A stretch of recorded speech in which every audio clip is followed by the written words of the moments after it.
So what are exactly are bank rules? Bank rules is basically a quicker way to process transactions from within your bank feed. So they're most useful when you have a vendor with repeated transactions when you're using the same expense account. So to create a bank rule, what you have to do is make sure you're on your banking tab, and then go over to a transaction you'd like to create a rule for, such as a rental. And you see these two transactions being repeated, so you want to create a rule. And then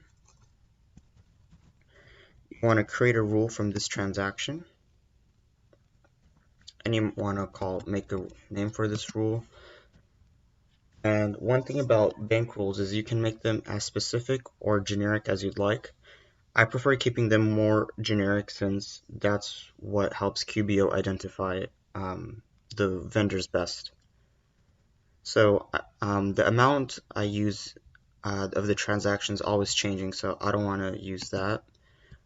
But I would like to use the bank feed text of A1 rental because every transaction from A1 includes this line.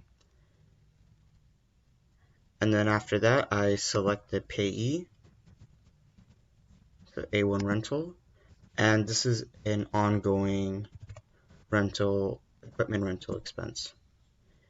After that, I click save. And now, as you can see, both of these A rentals have a rule applied to them.